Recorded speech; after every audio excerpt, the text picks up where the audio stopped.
você? Eu sou o Fábio Costa. Esse é mais um TBT da televisão, né? Como em todas as quintas-feiras, nós relembramos aqui figuras marcantes da história da nossa TV, novelas, programas, atores, autores, apresentadores, enfim. E este é mais um deles. Caso você não seja inscrito aqui no nosso canal, inscreva-se para acompanhar não só os TBTs que nós postamos toda quinta-feira aqui para você, mas também as críticas, entrevistas exclusivas, resumo do capítulo da sua novela preferida e tudo mais que o Observatório da Televisão te oferece aqui no YouTube e também no nosso site, certo?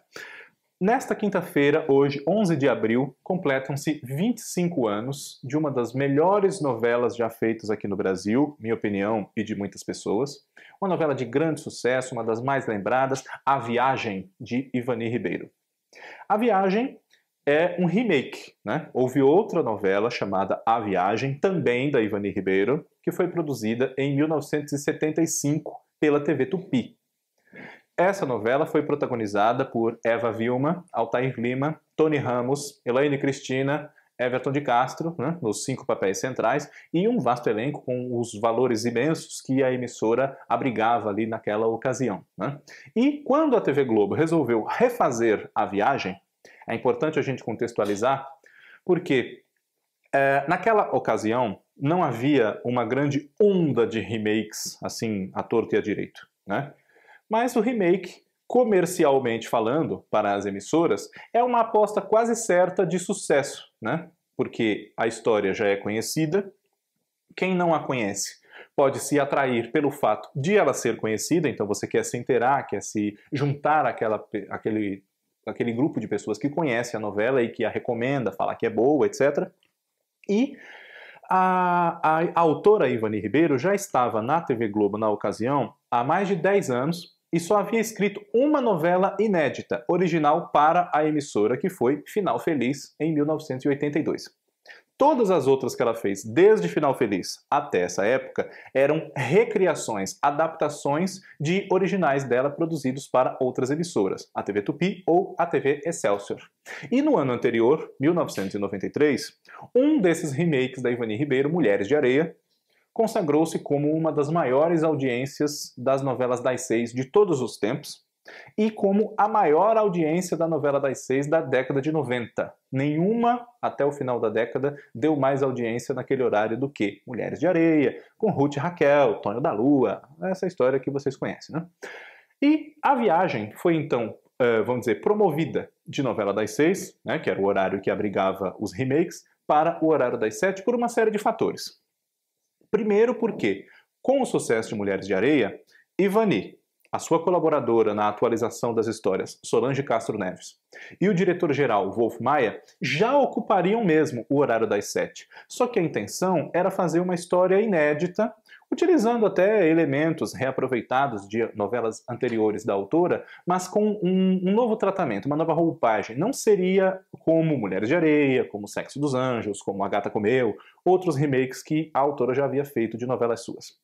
Mas dificuldades de produção ali, também estratégias da emissora para aquele momento de uma ferrenha disputa pela audiência no princípio da noite, ali entre 6 e 8 horas, fizeram com que se desistisse dessa outra novela, que infelizmente nunca foi feita, né? E se apostasse num outro remake, confiando no grande sucesso de Mulheres de Areia ser repetido. Foi então escolhida A Viagem. E a produção da novela foi erguida em basicamente um mês, ou pouco menos do que isso, entre ela ser definida, aprovada, começar a gravação e ter a estreia que ocorreu no dia 11 de abril, né? Para quem eventualmente não conhece, a história já foi exibida nesses anos todos 1, 2, 3, 4 vezes, né? Uma no canal Viva e 3 na TV Globo, né? Ou o contrário. E muito me admira particularmente que neste ano, aproveitando esses 25 anos, o canal não a esteja exibindo, pelo menos não ainda, né? Não sabemos de nada disso até o momento. A Viagem trata de 2 instâncias da vida de alguns dos seus personagens, né? Enquanto vivos, propriamente, naquela encarnação em que nós os conhecemos, e após a morte, de acordo com aquilo que eles, vamos dizer assim, merecem por aquilo que fizeram durante a sua encarnação anterior, né? Diná, personagem de Cristiane Torlone, é uma mulher bonita, charmosa, já ali na casa dos 40 anos, casada com um homem mais jovem do que ela, que era o Theo, um arquiteto, personagem do Maurício Matar, e eles tinham uma filha pequena, Patrícia. Quem fazia era uma atriz chamada Viviane Pinheiro, né? O Theo e a Diná viviam um casamento muito tumultuado, de estrutura frágil. Por quê? Essa diferença de idade e o sucesso que o Theo fazia com as mulheres, né? Lembramos aqui Maurício Matar, que era um dos maiores galãs daquele momento na televisão, né? E havia acabado de fazer uma novela das 8 com grande sucesso, junto com Adriana Esteves, Pedra sobre Pedra, e foi escalado até para aumentar a audiência de uma novela das 7, O Mapa da Mina, pouco anterior à Viagem, justamente pelo seu apelo junto ao público feminino, né? Esse casamento deles era muito frágil, porque ela era insegura com esse marido bonitão, mais jovem e tal, fazia cenas públicas horrorosas que o rapaz passava vergonha e tal, e aquilo foi fragilizando esse casal, apesar dos muitos conselhos que ela recebia da mãe, a Dona Maroca, personagem de Yara Cortes, que tinha um probleminha de audição, então quando ela não queria ouvir, não lhe interessava ouvir o que as pessoas tinham a dizer, ela simplesmente desligava o aparelhinho e ficava surda, não ouvia mais nada, né? E conselhos também da irmã da Diná, a Estela, interpretada por Lucinha Lins. E, além da Estela e da Diná, a Dona Maroca tinha outros 2 filhos. O Raul, que era o papel do Miguel Falabella, e o Alexandre, esse nosso amigo aqui, o Guilherme Fontes, que está atualmente no ar em Órfãos da Terra, né? O Alexandre era a maçã podre dessa família. Era um rapaz que não queria saber de trabalhar, era um rebelde sem causa, um inconsequente, um vagabundo, né? A filosofia, vamos dizer assim, que a novela transmitia era a de espírito kardecista, ou seja, a morte de alguém não determina o fim da vida dessa pessoa, né? Ela não só reencarna, como há uma outra vida, numa outra instância, de acordo com o que ela fez nessa encarnação que chega ao fim, né? Inclusive 2 livros, além da filosofia kardecista, 2 livros psicografados pelo Chico Xavier eram também base do tratamento do tema pela autora. Um se chama propriamente Nosso Lar, né? Que agora há alguns anos foi adaptado para cinema, e outro se chama E a Vida Continua. Pois bem, a proposta da novela é mostrar para você diversas facetas do espiritismo, da vida após a morte, e inclusive expondo preconceitos, dúvidas, esclarecendo questões ligadas ao espiritismo através de atitudes dos personagens, né? Para quebrar um pouco esse clima de vida após a morte, de medo do amanhã, havia um núcleo de humor bastante bem utilizado, bastante forte no contexto da trama, que era a pensão da Dona Sininha, personagem da Nair Belo. Vários personagens moravam nela, né? E a pensão servia como um ponto de encontro, especialmente para alguns dos personagens jovens. Alguns deles compunham uma banda, né? Outros, um pouco mais jovens do que os da banda, eram jovenzinhos ali da vila onde tudo se passava, a vila onde morava Estela, a irmã pobre, vamos dizer assim, dos 4 irmãos, que havia tido a vida desgraçada pelo marido que a largou, o Ismael, personagem do Jonas Bloch, que era o pai de Bia. Esse núcleo de humor da pensão da Dona Sininha, que ficava na vila onde morava Estela, então, tinha um personagem muito curioso, que era o Seu Tibério, personagem do Ari Fontoura. Seu Tibério falava com uma pessoa que só ele via. Era, vamos dizer assim, o seu guia, um amigo visto apenas por ele.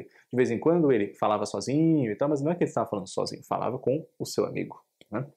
E aquela pensão servia como, vamos dizer assim, um alívio para a tensão dramática da novela, mas cumpriu muito bem o seu papel sem que servisse, por exemplo, de alívio cômico com essa carga pesada sobre ela, porque tudo era muito bem dosado, né? Só autores com muita experiência e sabendo muito bem a história que eles querem contar, como era o caso da Ivani Ribeiro, e com muita competência auxiliada pela Solange Castro Neves, né? É sempre bom a gente dizer isso, que sabem como não tornar aquela novela um pastiche cômico que tem um espírito obsessor junto, ou uma coisa de gente que morre e permanece viva e tal, vida após a morte, mas que tem só uma risadinha ali para você esquecer um pouco. Não era uma coisa, nem era outra. Quem assistiu a novela sabe muito bem disso, né? A Viagem é um fenômeno de repercussão, né? A imprensa da época dá conta de que a média da novela antecessora dela no horário das 7, Olho no Olho, de Antônio Calmon, girava em torno de 43 pontos por aí, principalmente perto do final, quando, como todo final de novela gera mais uma expectativa, deu uma subida. A Viagem, com menos de um mês no ar, já atingia médias de 58 pontos de audiência. Isso para a época era muito, né? Mesmo para a TV Globo. E, como eu disse, foi a maior audiência das 7 horas na década de 90.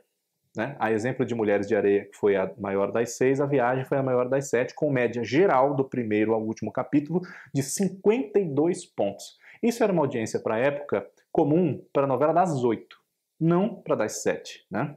Podia acontecer, mas não era, vamos dizer assim, o esperado. Né? E é uma novela que teve um impacto muito grande em todos que a assistiram. Não só pelo tratamento muito honesto, preocupado, coerente com uma lição correta em torno dos ensinamentos que a novela se propunha a transmitir, mas também pela forma como aquilo não era didático. Né? Um dos personagens mais marcantes da novela, além, claro, do Alexandre, do Otávio, da Diná, da Dona Sininha, né, era o Dr. Alberto, o Cláudio Cavalcante. O Dr. Alberto comandava na sua casa reuniões espíritas, nas quais eles oravam, mentalizavam coisas boas, especialmente para o espírito do Alexandre, que era o obsessor, estava perturbando a vida dos vivos, né? E esse personagem dizia coisas muito bonitas e muito confortadoras para os que ficavam vivos e perdiam aqueles que morriam, né? A Dona Maroca mesmo sentiu muito a morte da Diná, né? E uma cena muito emocionante do último capítulo, que o público esperava, então era justamente a Dona Maroca, após morrer, reencontrar-se com a Diná em Nosso Lar. Né? E foi uma cena realmente muito bonita. Né? Nosso Lar provocou uma polêmica na época, porque ele começa a aparecer com mais força na novela, claro, depois da morte de Otávio e depois da morte de Diná, quando eles se reencontram lá. Isso já é se encaminhando para o fim da história. Mas inicialmente, só apareciam em Nosso Lar pessoas brancas, inclusive movimentos de defesa de atitudes antirracistas, né? Direitos dos negros, reivindicaram uma explicação para isso, né? Com toda razão, inclusive. Por quê? Quer dizer que só brancos vão para o céu? Né? Essa foi a pergunta que se fez. A partir disso, embora houvesse a explicação de que havia, ao menos, figurantes que eram negros e também de outras etnias, como orientais, asiáticos, como eu, índios, né? A explicação foi que havia também figurantes negros, mas que eles não haviam sido focalizados o suficiente ou da melhor maneira. Entraram para o elenco, como integrantes do núcleo do Nosso Lar, 2 atores negros com falas, Antônio Pompeu e Léia Garcia. E essa atitude, claro que atendeu às reivindicações, não é? Mas ao mesmo tempo demonstra como às vezes um cuidado a mais numa produção, numa escalação, pode fazer uma diferença que evita grandes dissabores, né? E essa novela tem umas curiosidades interessantes na escalação do elenco, porque justamente por ter sido feita a toca de caixa, né, para estrear logo, por uma série de circunstâncias daquele momento, a Cristiane Torlone, que foi fazer o papel de Diná, não foi a primeira escolha. Né? A primeira escolha que se pensava para o papel era Regina Duarte, que acabou não fazendo, como a gente sabe, claro. Né? E alguns parentescos acabaram ficando um pouco estranhos, né? Porque se você for ver, o Felipe Martins, que era o Tato, chama muita atenção você assistir a novela O Felipe Martins como filho do Antônio Fagundes, e ele é um rapaz que depois começa a desenvolver ali um romance, quando, digamos assim, ele está melhorando, né? Deixou de ser alvo do espírito obsessor do Alexandre, ele desenvolve um interesse romântico ali, um namoro, um negócio, eles ficam juntos no final da novela com a Bia, né? E a Bia era uma menina muito novinha, assim, de 13 anos, 12 anos, era muito novinha, para namorar com um rapaz que já estava na faculdade. Inclusive, o Felipe fotografava, para a época, um pouco mais do que um rapaz que estava na faculdade, assim, em princípio de curso e tal. Então aquilo soava um pouco estranho, né? E com as reprises foi soando mais estranho ainda, né? Porque, enfim. Mas nada que desabone a novela, né? A novela é muito eficaz na sua tarefa de fazer emocionar e na tarefa de esclarecer o que é o espiritismo, o que é acreditar na vida após a morte, nos espíritos obsessores, no potencial de que orações e orientações a esse respeito melhorem a vida de quem eventualmente passe por aquilo, né? E é como a mensagem que encerra a novela, né? É uma mensagem muito bonita de um autor chamado Paulo Cronenberger, que ela termina dizendo assim: a vida continua e a morte é uma viagem, né? Essa é uma grande lição que a novela toda transmite e reforça nessa mensagem final, e que, com certeza, na época e depois em todas as apresentações que a novela já teve, também lançada em DVD há algum tempo, né, ela ilustra isso para quem assiste, né? Dá um conforto muito grande para quem perde um ente querido, perde um irmão, perde a mãe, perde o pai, né? De que há uma esperança para uma vida depois daquela em que nós estamos junto com aquela pessoa, e quem sabe um dia nós não a reencontramos, né? Além de nos emocionarmos com aquela trama da novela, os seus conflitos e tudo, temos esse conforto, esse carinho no coração ao terminar de acompanhar os 6 meses de A Viagem, que é uma novela muito eficaz, tem todos os ingredientes que compõem o êxito do gênero e por isso mesmo fez sucesso na TV Tupi em 2 exibições e fez sucesso nas outras todas dessa segunda da TV Globo, que completa hoje 25 anos, né? Acredito numa nova reprise da novela em breve, né? Acredito. Não só porque hoje o comportamento em torno das reprises está diferente, mas porque ela é um desses grandes clássicos que nunca morrem. Uma novela como A Viagem, em 1994, gerou um estranhamento por ocupar o horário das 7, porque desde o final dos anos 70, cultivou-se nesse horário um tom de comédia mais rasgada ou mais comedida, mas sempre comédia, né? E A Viagem tinha humor, mas não era uma comédia. Quebrar essas regras dos horários, como hoje acontece com Órfãos da Terra, que aparentemente poderia muito bem ser uma novela das 9, né, pelo que nós estamos vendo nesses primeiros capítulos, é saudável, né? E muitos momentos de problemas de audiência se devem, se a gente for observar, justamente a isso, a você não arriscar nas fórmulas estratificadas dos horários, porque de vez em quando, né, uma novela como Mulheres de Areia, às 6, faz muito sucesso. A Viagem, que vai contra as regras das 7, foi a maior audiência do horário durante muito tempo, né? Se eu não me engano, só foi desbancada nos seus bons índices por Da Cor do Pecado, 10 anos depois, né? Então, fica essa reflexão para a gente pensar, né? Não necessariamente uma novela das 6 tem que ser de época, lacrimosa, emocionante, a novelinha que a nossa avó vai gostar muito. Não necessariamente a novela das 7 tem que ser uma comédia com homens descamisados correndo e uma loucura frenética de perseguições e tal. E nem a novela das 8 tem que ser aquele grande drama pesado com um monte de merchandising social para fazer bonito e deixar a história de lado a certa altura da coisa. É sempre bom pensar que uma boa história não necessariamente tem um selo de horário marcado nela, e A Viagem prova isso, né? Até a próxima semana, quando a gente volta com mais um TBT da televisão. Obrigado, um abraço, tchau.